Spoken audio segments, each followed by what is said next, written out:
अशा पद्धतीने आपल्याला इथं कांदा चिरून घ्यायचा आहे. कांद्याचं क्वांटिटी आपल्याला थोडं जास्तीच ठेवायचं आहे.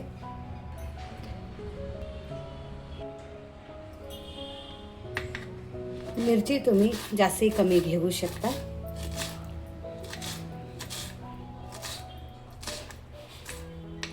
तुम्हाला जसं तिखट आवडेल त्या पद्धतीने आपल्याला इथं मिरचीचा वापर करायचा आहे.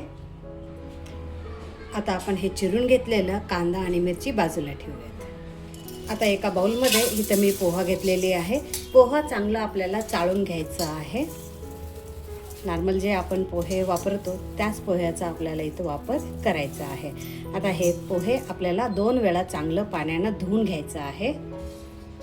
इथे मी 2 वेळा हा पोहे चांगलं पाण्यानं धुवून घेतलेला आहे आणि त्यामध्ये सगळं पाणी काढून घेतलेलं आहे. इथे तुम्ही बघू शकता.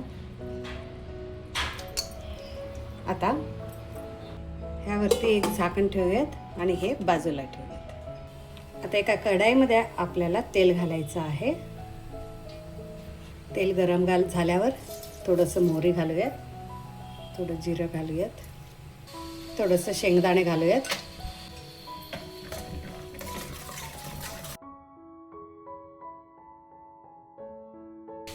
आता ह्यामध्ये घालूयात बारीक चिरलेलं कांदा, त्याचबरोबर मिरची, कढीपत्ता घालूयात.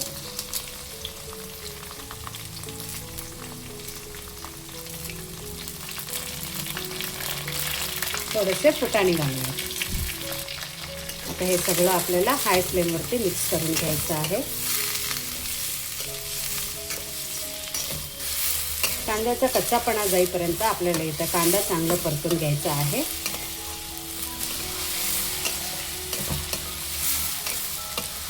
इथे कांद्याचा कच्चापणा गेलेला आहे. कांदा चांगलं परतलेला आहे, मऊ सुद्धा झालेला आहे.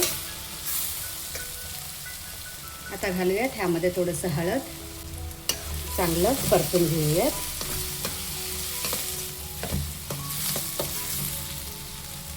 आता गॅसचा फ्लेम आपल्याला बारीक ठेवायचा आहे.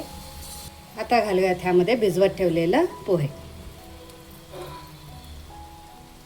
बघा, पोहे ह्या पद्धतीनेच भिजवा म्हणजे खूपच मऊ असं भिजलं जाईल.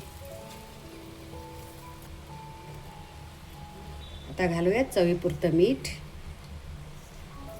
एक अर्धा चमचा इतकं साखर.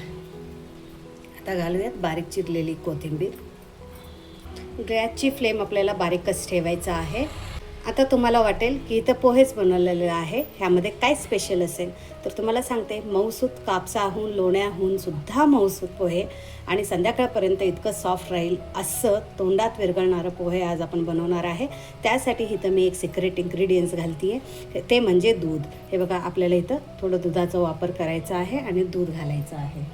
आता मीडियम फ्लेमवरती आपल्याला हे सगळं चांगलं मिक्स करून घ्यायचं आहे. तुम्हाला ही ट्रिक माहिती असेल तर कमेंट करून सांगायला विसरू नका, कारण हल्ली कुणाला ही ट्रिक माहिती नसेलच असं मला वाटतं. कारण दूध घातल्यानं पोह्याचं जे मॉइश्चर आहे ते टिकून राहतं, त्याचबरोबर मऊसुद्धा होतं. आणि मीडियम फ्लेमवरती आपल्याला हे तर चांगलं परतून घ्यायचं आहे. परतताना एकदमच आपल्याला जसं आपण मिक्स करतो तसं नाही करायचं आहे, खालून वरती असं आपल्याला मिक्स करून घ्यायचं आहे. हे बघा, म्हणजे काय होतं, जे पोह्याचं दाणं आहेत ना ते सगळं असंच टिकून राहतं आणि मोकळं मोकळं सुद्धा आपलं पोहे होतं आहे. तिथं तुम्ही बघू शकता किती मोकळं झालेलं आहे. आता एकदा मिक्स करून झाल्यानंतर आपल्याला फ्लेम लो फ्लेमवरती ठेवायचं आहे आणि परत चांगलं आपल्याला हे मिक्स करून घ्यायचं आहे. मिक्स करताना काळजीपूर्वक करा, खालून वरती असं उचलून आपल्याला हे पोहे फिरवायचं आहे. तुम्हाला याची ही पोहे बनवायची ट्रिक कशी वाटली ते नक्की कमेंट करून सांगायला विसरू नका. आणि त्याचबरोबर तुम्ही हे व्हिडिओ कुठून पाहताय ते सुद्धा मला कमेंट करून सांगायला विसरू नका.